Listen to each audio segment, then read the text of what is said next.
All right, in this video, I want to talk about Bible prophecy. Now, Bible prophecy is very interesting. And when it comes to Bible prophecy, there's things I like to do to try to figure out Bible prophecy.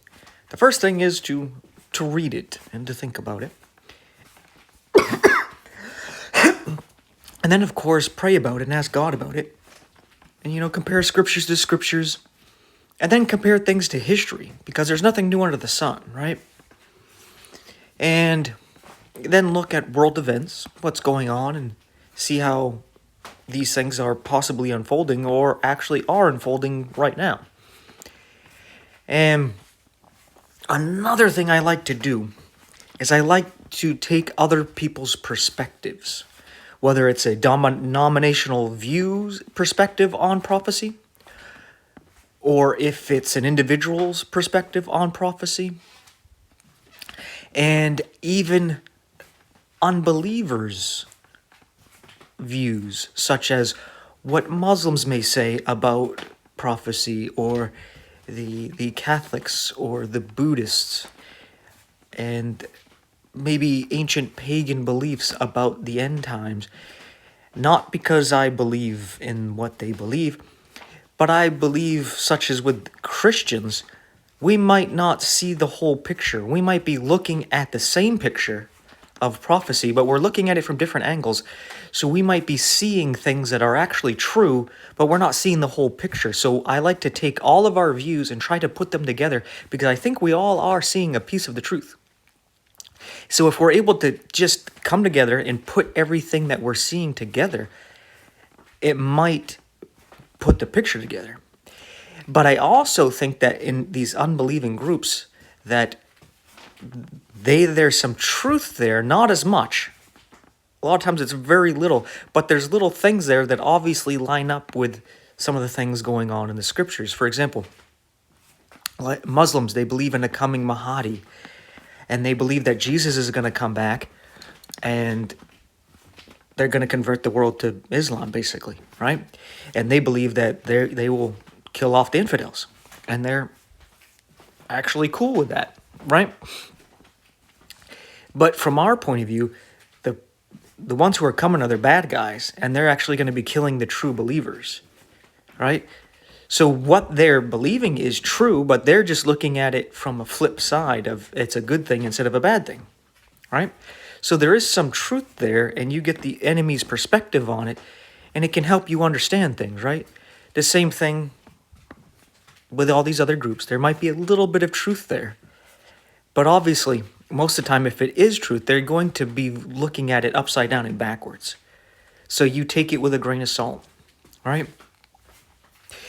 And the reason why I'm bringing that up is because I recently finished watching a video that took me a little bit of time to go through, from the guy I've been promoting lately, Live by Faith Ministries. He was interviewing a guy who has this website called Babylon Singularity. And seems like a cool guy. And of course, they were talking about Bible prophecy, mainly around Revelation chapter 13 and the two beasts mentioned there. And he had an interesting perspective. And when I see these perspectives, I like to take them and play them out to see how it actually fits. And that's what I'm going to do in this video here, because I thought this was interesting and a lot of things line up, but I want to go through and see if it lines up perfectly. Kind of like when I listened to Antichrist 45. He had a video a while back talking about the seven-headed beast and the deadly wound, and he was saying that the head that was wounded in Revelation 17, but it comes back for a short space, or it was there for a short space and then was gone, was actually Nazi Germany. And what he was putting together made a lot of sense. It fit pretty well, from the way he saw things. And I took that and I played it out and was like, okay, yeah, this can make some sense. But this one's a little bit different. This one is a little bit different. So I'm going to be basically erasing and drawing probably throughout this video. So you're going to have to bear with me with that. Now and then I'm going to have to pause, and I may be quiet while I do this to make space. I could zoom out, but then the writing gets tinier and tinier where you can't see it. But doing this, I can make sure everything's nice and clear. So, his view of the first beast in Revelation chapter 13, if you're not familiar with that beast is a 7-headed beast with 10 horns and 10 crowns on those horns. And it has the mouth of a lion, the body of a leopard, the feet of a bear, and has teeth like iron. And this is basically a amalgamation of the beast of Daniel 7, where Daniel saw a lion beast that had wings, and the wings were ripped off. He saw a bear that was raised up on one side. Then he saw a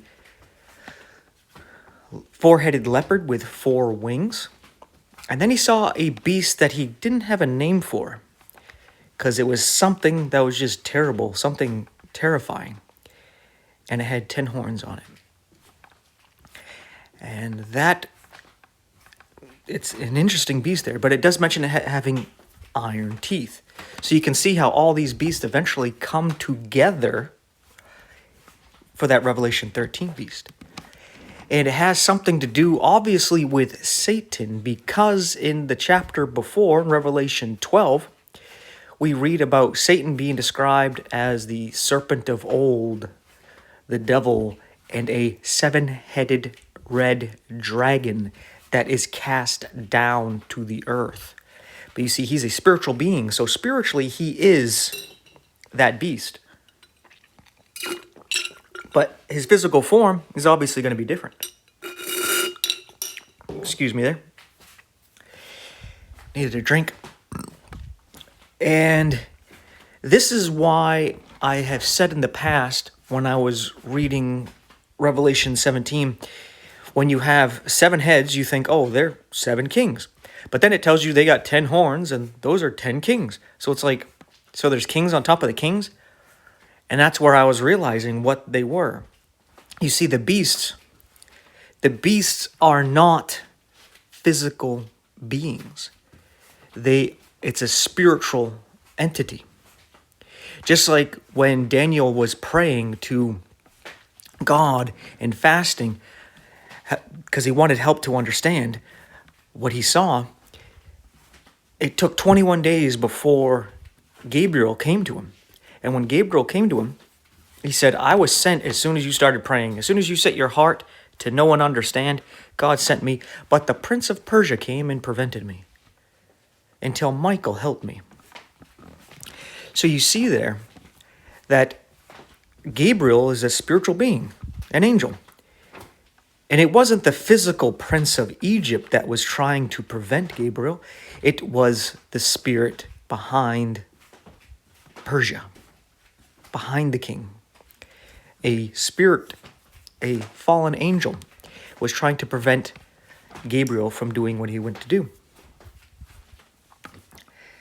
And that's where I was seeing that the beasts represent the spirit.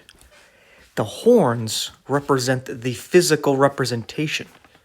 For example, I believe Babylon right now, the Roman Empire, is America. And this is Lucifer's kingdom, where he has a statue of himself over there in New York that everybody loves. And he's the spirit behind the nation. America means the feathered serpent, the bloomed serpent. This is his land. This is his nation.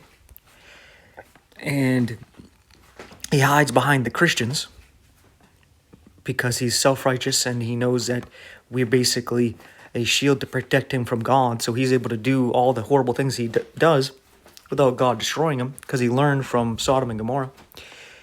And the physical representation of him would be whoever is the president, right? So right now it's GJT. He's the horn on the beast of America.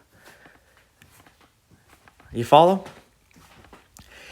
And this guy from Babylon Singularity had a similar view of this, where he was looking at this beast of Revelation chapter 13 not as the Antichrist, but Satan manifesting in this world.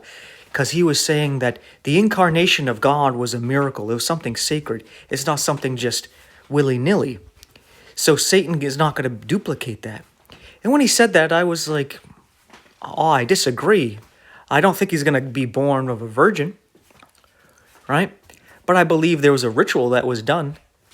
And that's where the whole DJT comes into play here, because he was born on an eclipse when some people were doing a ritual to bring forth a moonchild. I'm not going to get into that right now, but I made a video about it. Go to my channel, search up moonchild, and you'll get a video talking all about that. But at the same time,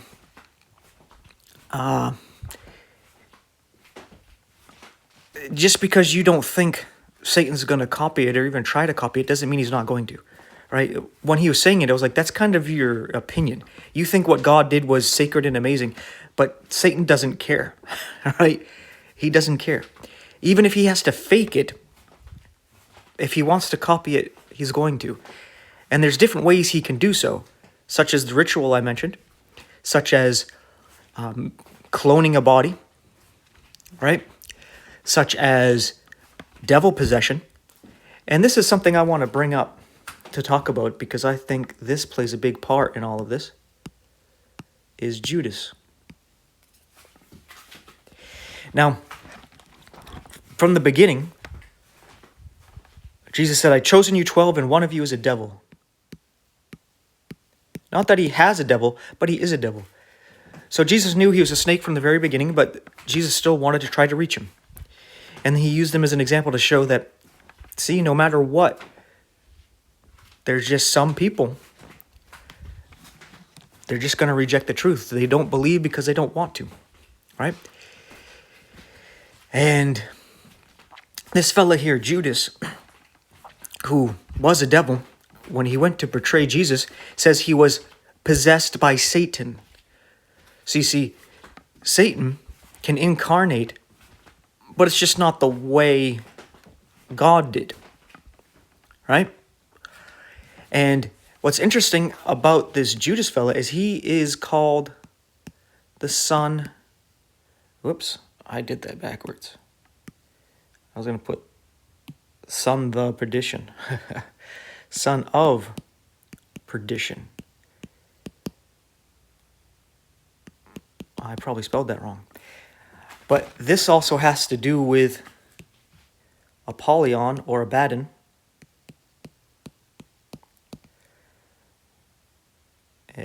Put here.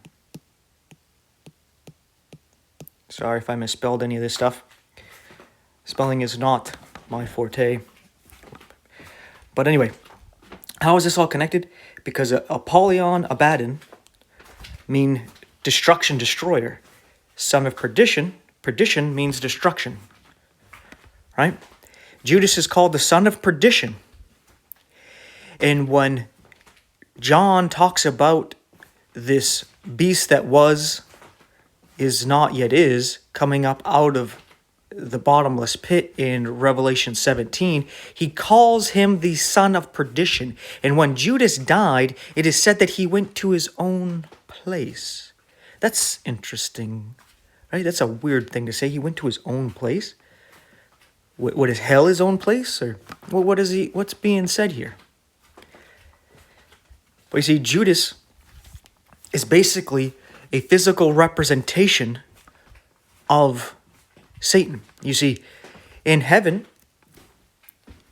Lucifer was one of God's top angels, real close to God. And what did Lucifer do? He ends up betraying God, right? And then God manifests himself into this world. He brings some people close to him, and he wants to show us what happened in heaven.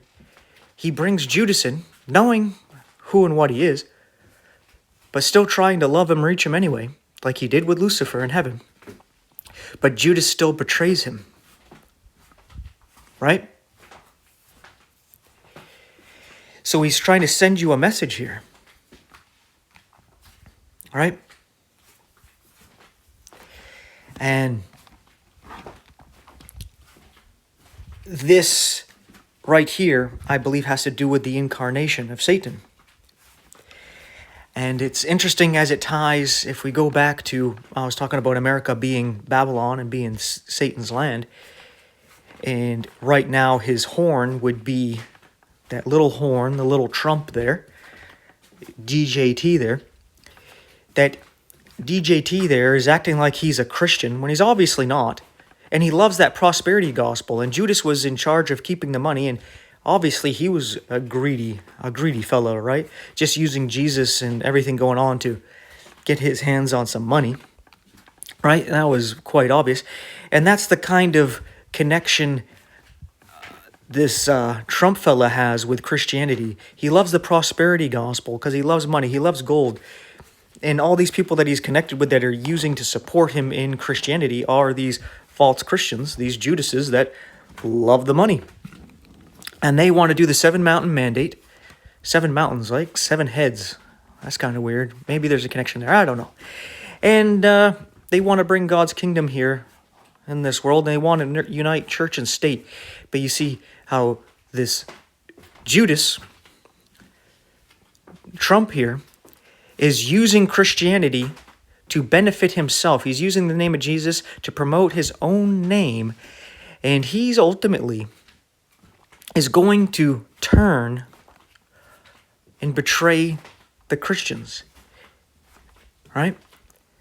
Maybe for the sake of Israel, but then he's ultimately going to betray them as well. But I might come back to that. This is kind of a sidetrack from what I really want to talk about, but it's still some things that tie into all of this. So this might go on for a little bit. And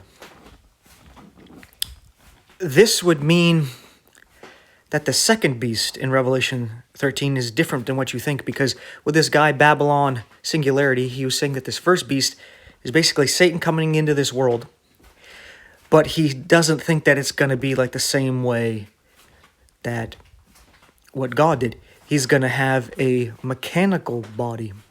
And when he said that, and he brought up the metals, that Daniel used metals described like these beasts, and I was starting to see a connection there. Because in Daniel chapter 2, Daniel talks about the kingdoms, but not as beasts, but as metals. He talks about a head of gold, a chest and arms of silver, a belly and thigh of brass, legs of iron, feet of iron, and clay. And when these metals all come together, finally with the clay, that's when they finish the body. Because this statue is a statue of a man, right? And this here body is, again, metal. But at the end, it's mixed with clay. Man is made out of clay. It's mixing also at the very end with man. So you see here, again, a mixture of the spiritual world, the angels, with mankind, like in Genesis chapter 6, and in Sodom and Gomorrah, when the people wanted to get sexually intimate with the angels, so they were destroyed, according to Jude. And it's going to be like in the days of Noah. So we see that the spiritual entities start to finish their body. And we see them with this technology building different types of robots. They're building these different bodies, right? And eventually they mix it with clay, so it's going to be cybernetic, eventually, using you. Why? Because your brain is very efficient. You see, they're using all these different chips and data centers to do everything that AI is doing, so it can think and respond. But this creates a lot of heat, uses a whole lot of energy, and they have to use a whole lot of water to cool everything down. And that might be why you're seeing some of the flooding stuff going on. They're using that water to cool off these data centers. And this might be why this beast comes up out of the sea, because if this guy's right, he's saying that AI is that first seven-headed beast, where the AI has its own little head on each continent. There's 7 different AIs on each continent, and they all come together as one, right? So that's why it's amalgamation of all the nations. All the nations that represent the lion, the bear, the leopard, and then the indescript beast. The indescript beast might actually be the AI system, where he was saying that he believes that the horns are humans who are cyborgs, who are like a council that are connected to the AI. And it was kind of like, yeah, he's seeing it the way I was seeing it, that the beast is the spirit behind it, and then the horns are the physical aspect that you see. So we had a similar connection there, where we overlap on how we see things. And then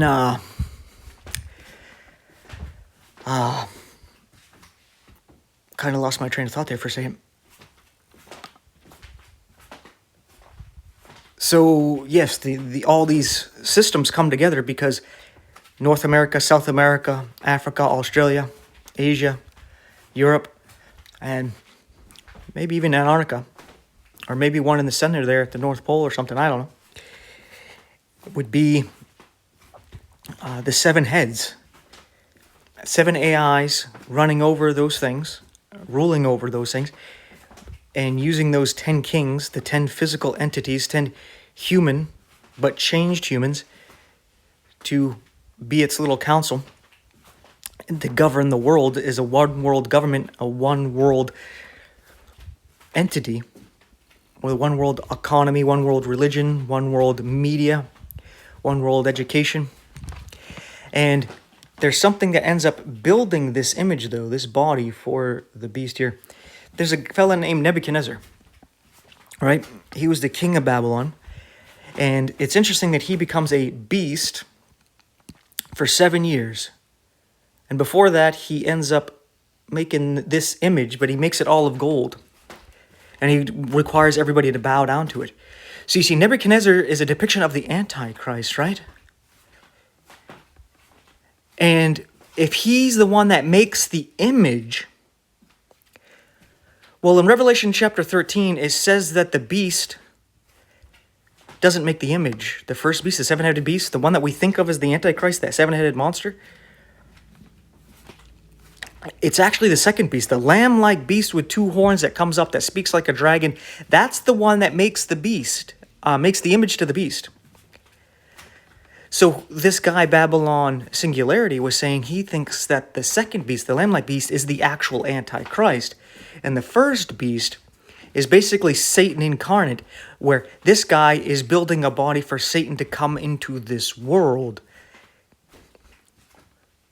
Right? And when he was saying that, I was like, that is very interesting. Very, very interesting.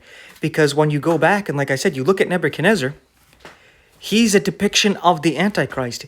But he is the one that makes the image and gets everybody to bow down to it. And like I was saying, the image, the gold, the beasts.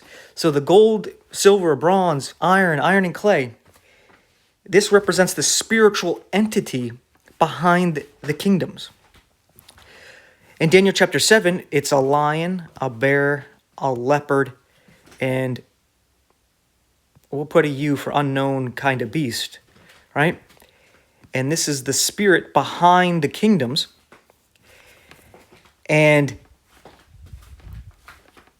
Nebuchadnezzar, he makes an image to that, a physical image of the spiritual, and wants everybody to bow down to it.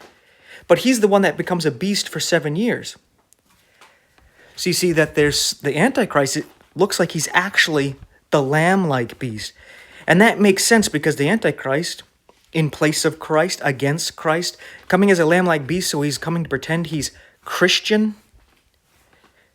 on the Jews' side, but he speaks like a dragon. Kind of like DJT there. He would be an example of that, where he's like, oh, I'm Christian, and then he, lies, cheats, steals kind of thing. Says a lot of derogatory things, a lot of rude, disrespectful things. And people keep looking at him as Christian, but God forbid I use a different word for butt or a different word for crap, and I'm an evil, satanic devil worshiper. But, well, Trump could say whatever he wanted, and he's still the best Christian ever. He's God's anointed, or God's Christ. Because that's what it means to be God's anointed, is God's Christ, because Christ means anointed. And Christ is a Messiah. Right? So, that's all pretty strange, right? That's very strange. And that's another thing to keep in mind, is that this Antichrist in Daniel chapter 9 is referred to not as a king, but as a prince. Right? That's interesting, though. That's very interesting, isn't it? When you think about it. Because it says, the prince that shall come shall make the covenant. It doesn't say the king. So it's as if this fella here, this lamb-like beast, is that prince that shall come, and he makes the image to the beast that was received a deadly head wound, right? So I think if we take Babylon Singularity's point of view, that the seven-headed beast is AI with 7 different AI artificial intelligences ruling over 7 different continents. If one of them receives a deadly wound, it may be that humans fight back, take out one of the AIs on one of these continents, only temporarily. Right? So they're making war against this beast, this AI beast, and they seem to take one of the heads out. So one of the continents loses the AI beast. Right? Sounds kind of like Terminator, right?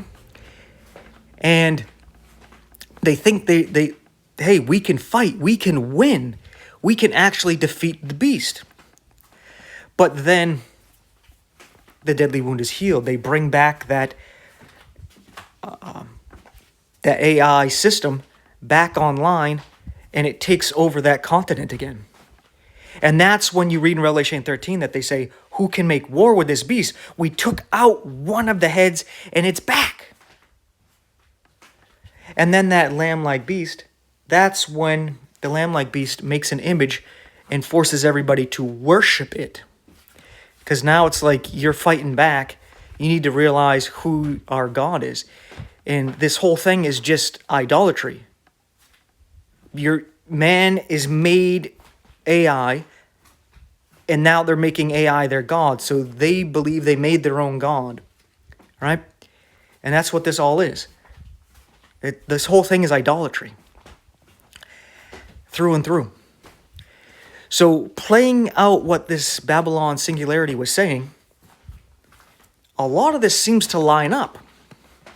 It lines up very well.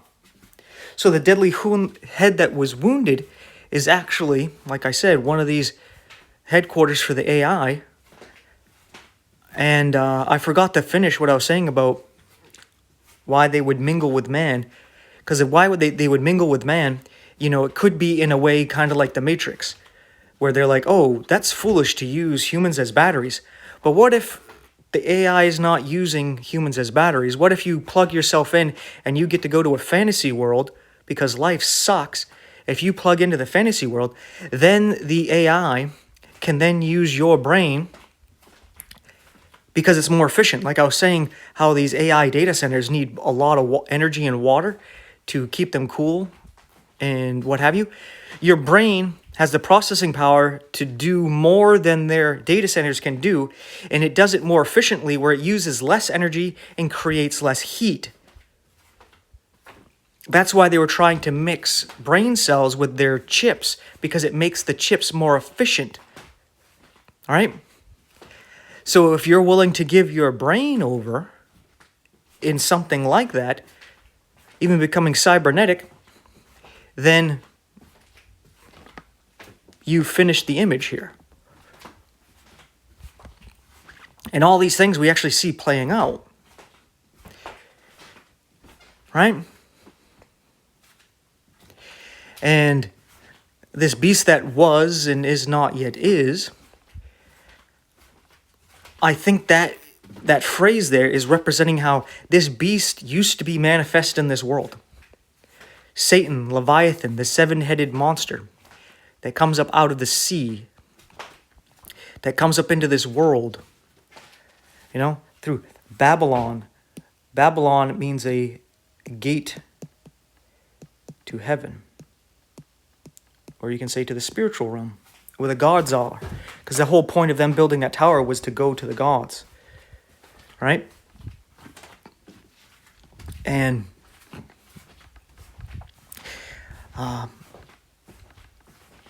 sorry, again, I lost my train of thought. There's so much I want to talk about. Sometimes I try to say too many things at once and it just gets lost. But yeah, so Babylon here, a gate to heaven. Oh yeah. So in the past, before the flood, in Noah's time, this beast was manifest on the earth and mingled with mankind. So you see this beast was already this, because they mingled with mankind. They even mingled with the creatures. That's why in Genesis 6 it says that all flesh was corrupt. That's why God took two of every creature and took Noah's family, because they're the only ones that weren't perverted, and an amalgamation, a chimera of mixing of species. So God saved his creation on the ark and destroyed all the abominations, because that image was already here on the earth. And when they tried to do it again at Sodom and Gomorrah, they were destroyed, but not by a flood, but this time by fire. And a Jude tells us in his short letter before Revelation that the reason why Sodom and Gomorrah was destroyed by fire is because they went after strange flesh, and they're an example of everlasting fire, of what's going to happen to these angels that went down and did what they did. Eventually, that's what's going to happen to them, right? And so you see the beast was, and it says yet is. So what does it mean yet it is? It says the beast is because even though the beast was destroyed in the flood, its physical presence was destroyed, but it was still spiritually present, right? The angels, the fallen angels, are still there. They're just not physically here, right? So they were,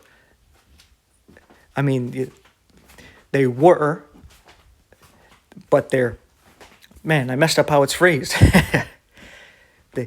That was, yet is, and it will come. So it's saying that they were here physically, they're still here, but not physically, and when they come back, they're going to be physical again.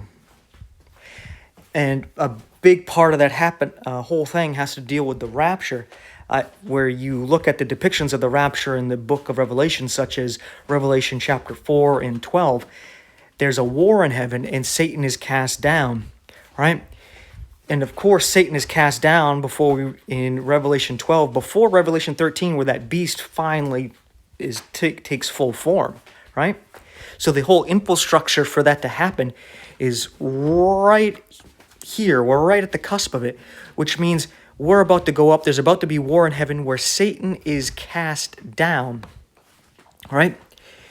And like I said, that's part of it, where when we go up and there's war in heaven and the fallen angels are kicked out of heaven, they're going to come here acting like they escaped some evil foreign alien entity that wants to come and destroy us, and maybe make up some story about they're the ones that kidnapped your loved ones and all your children, right?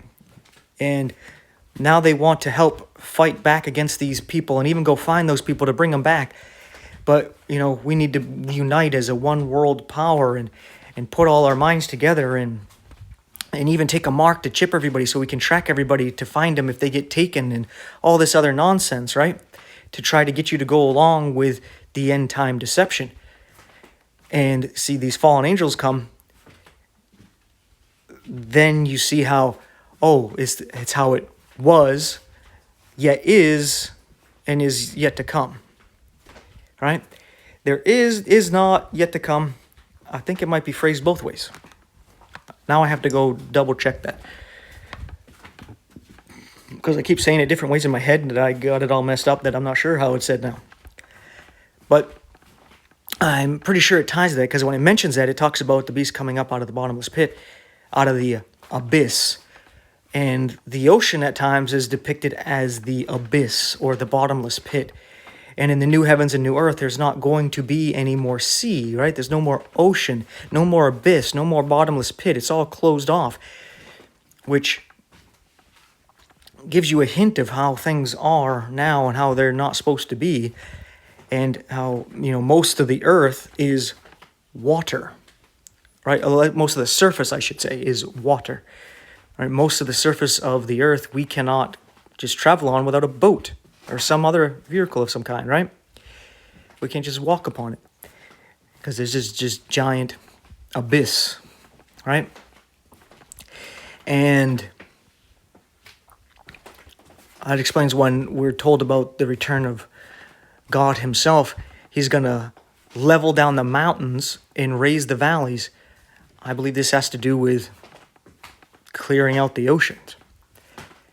Things are going to change, because we know during the time of Jacob's trouble, that 7-year period, pretty much all life in the sea is dead anyway. I think it even says at one point 1/3 of all life in the sea dies, and then later on it says all life in the sea is dead, right? And then the mountains and the valleys will be leveled out. So I think that has to do with the deepest parts of the sea and the highest parts of the land, right, being leveled out. And I think we see the world the way it is now because we have a hell kind of version of Earth where there's a hierarchy. Everybody's trying to climb up on top of one another to get to the top of the mountain because they want to be on top and above everybody else. And in order to do that, you have to put people on the bottom. And that's the thing, is if there's people holding everybody up at the top, there has to be more people on the bottom and then at the top, or else it'll collapse. So that's just how it is, right? And then it's an example of exalting yourself in humility. And when God comes back, he levels things out. A little bit of a side issue there, side subject there, but something to think about with all this. But when thinking about this, a lot of stuff was running through my mind, and I wanted to play it out here in this video. And playing it out and comparing it just in my mind without actually jumping into Daniel chapter 2, Daniel 7, and the other prophecies, and really jumping into Revelation 13 and 12 and 17 and 18 and what have you. Just what's in my mind from remembering this stuff, this actually plays out very well. Now, the beast coming up out of the bottomless pit, that one's interesting, because I'm not sure if we are to take that to mean when the deadly wound happens. If the deadly wound is one of the AI headquarters that runs a continent, let's just say it's North America, we have an AI system here, and let's say that's Satan's main place. Just because, America, the Bloom Serpent, we got his statue in New York. Let's just say this is his main head, and that's the head that is destroyed, right? The AI headquarters here, when it's actually established. When that happens, that spiritual entity might be cast into the bottomless pit, because where else would that spirit entity go, right? He wants to come back into this world. And the Babylon, where they use like CERN and other such things to build this gateway, this portal, maybe when they repair the damage that was done, they're able to bring back that entity back into the world, right? And then it's like, who can fight with the beast, right? And that would mean that the prince here, who ultimately I would say that is DJT, who wants to build the AI. He wants to be the top in the world to do all this. And the first, I think he's building that competition where the other nations are trying to build up AI as well. And they're basically building the infrastructure where they'll have 7 heads, right? And I think ultimately he is the Nebuchadnezzar, where Israel accepts him as their Messiah through different means. They already look at him as their Gentile Messiah. He has like a 99% approval rating over there in Israel. He talks about running for office in Israel if he's not reelected or able to run a 3rd term here in America, which means he's trying to make sure that he can do so. Kind of strange stuff, but anyway. I think Israel ended up accepting him as their guy, right? And as being crowned, Revelation 6, when the first seal is opened, the white horse rider is given a crown, this Antichrist fella, who appears to be the second beast of Revelation 13. And he is the one that is a lamb-like beast. He's taking over Israel, but he speaks like a dragon, right? And he has 2 horns, so maybe now it's a depiction of him being king over the politics and over the religion, right? He's the head of the country and he's head of the Church of Israel there, right? And that might represent the 2 horns, the 2 aspects of his authority, right? And again, he speaks like a dragon. And Israel becomes the head of the nations, making it look like prophecy is being fulfilled with the return of the Messiah. But it's all just a trick. And eventually he's the one that ends up enforcing people to worship this false god, which changes things up a little bit. All right? Because the 2 witnesses come, as we see in Revelation 11, and it talks about the beast claiming to be God eventually in that temple, and he ends up, after 3.5 years, he kills these 2 witnesses and trying to use that to establish how he is God. So it's kind of like these 2 witnesses are going to be fighting against all this stuff going on, and the AI systems are not going to be able to harm them. So it's kind of like what all these machines can't fight against these 2 witnesses, which making this AI system look bad, but eventually something happens where able to kill them. Right? They claim to be God and that they're taken over, where the deadly wound happened. And maybe that's what the AI sees. The AI sees that the 2 witnesses have encouraged people to fight back against the beast. And maybe it's Israel. They have a AI system over there, and they are the ones who rebel and destroy their AI system, right? And that's where the deadly wound happens, because it claims to be God, and that's where they're like, we have to do something about it. So the religious zealots of Israel take out the AI headquarters in their nation, and then when it comes back online, it looks at the 2 witnesses as the problem for inspiring people to fight back, kills them by beheading them. They raise up 3 days later and are raptured up, and then this beast just goes on a tangent, right? It tried to get everybody to think it's fulfilling prophecy, backing up Israel, but Israel fights back, and then they're just like, all right, we're just going to wipe everybody out that's going against this system, right? That looks like something very plausible that could be happening. But I'm going to think about this stuff some more. I'm probably going to go over those passages some more. He has a website I haven't checked out yet. I'm going to check it out. It's supposed to be Babylon singularity.com, I think. I'll have to check out the video. It might be like .org. Don't quote me on that. I haven't checked it out yet.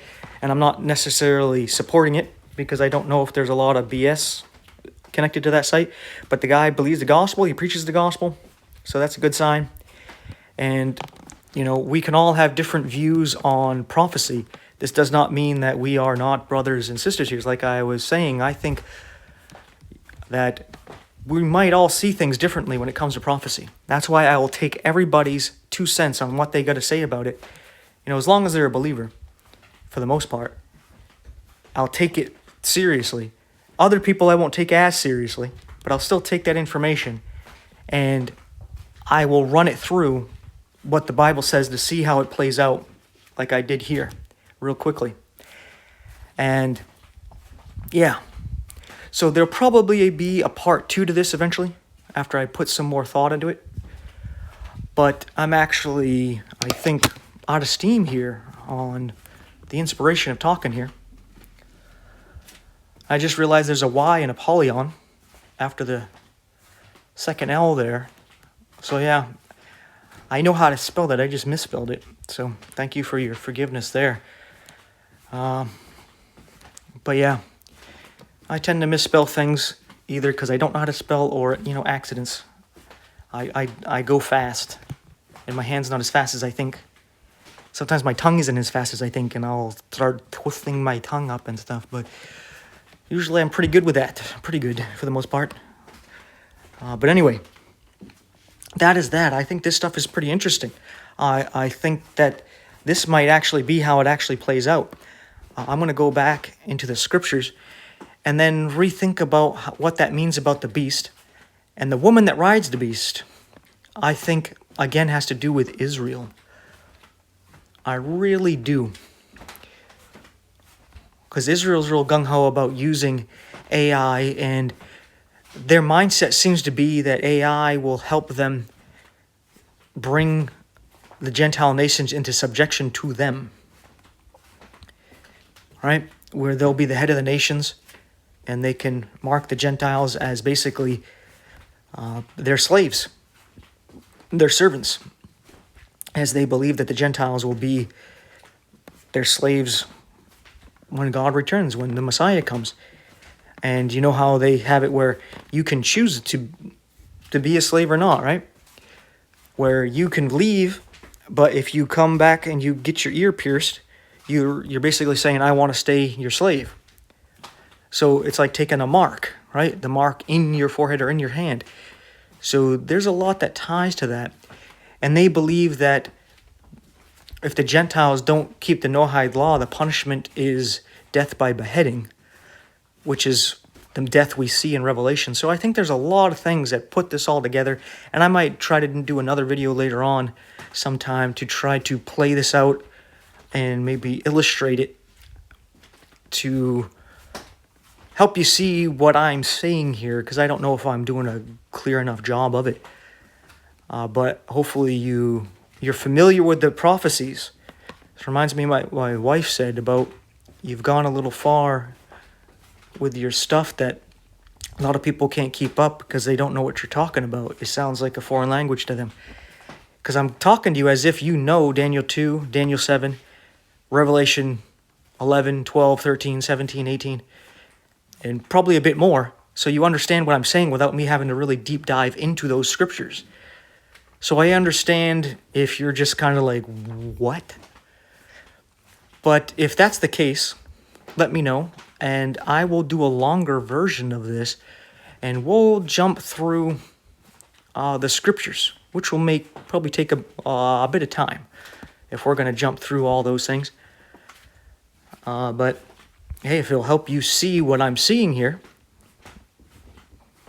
well then, hey, I'll help you out. It'd be good to go through these things again. Anyway, but with all that being said, if you like this content, the other stuff I put out there, please take a moment to pray to our Heavenly Father that He keeps it all going, and that He unites us in the mind of Christ, lets us know when He's coming to get us, and He helps us. He helps us all see what is going on, to come together. Because if we come together in the mind of Christ,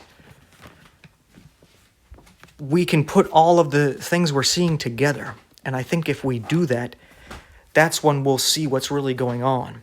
And that's what I'm trying to do. All right, I take what everybody else is saying and what they're seeing, and I am trying to eat humble pie here, saying I'm not the only one that has a relationship with God. Other people do, and maybe they're seeing some things that I'm not. So I'm going to take this and put it together and see how it all comes together when I do so. All right? So, with all that being said, just to amen in Jesus' name to that should be good as gold.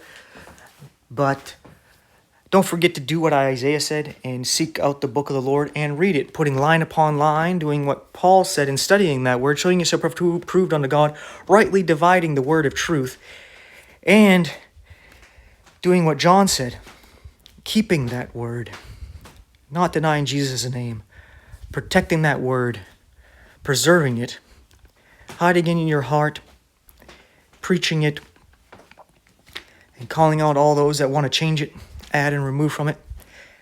Call them out and put them in their place so that God will keep you from the hour of temptation which will come upon all them that will dwell on the earth at that time. And then Jesus will never be able to tell you do err or not know the scriptures. And if you would want to help out some more with this ministry, your prayers would be greatly appreciated. Prayers for boldness, for insight, for some humility, so I can be corrected if need be. That God will teach me, and then I can take that and give it to everybody, and then, vice versa. God can teach you, and you can pass it on to people like me, and we can support one another and uplift one another. Just your prayers with things like this, and that God would protect us and provide for us. Just to amen in Jesus' name to these kind of things are very helpful. But you can also help out by liking, subscribing, hitting the bell icon, sharing the video, sharing the channel, interacting in the comment section. That helps draw attention. It's simple and easy and free to do. But if you want to and you're able to, there's 4 ways you can donate to this ministry in the info box or description there. And that would be greatly appreciated as well. It would really make sure we can keep this thing going. Because this is something I love to do, right? If you do what you love, you never work a day in your life. But it does take a lot of time. Even though I do it very simply, it takes a lot of time. I'm not complaining, though. But it makes it where it's hard to do other things, right? I don't mind it. But if I have to do other things, I can't do this, right? There's only so much time in the day. And you need your rest. But anyway, with all that being said, thank you so much for watching. Take care. I'll see you in the next one. May God bless you and yours.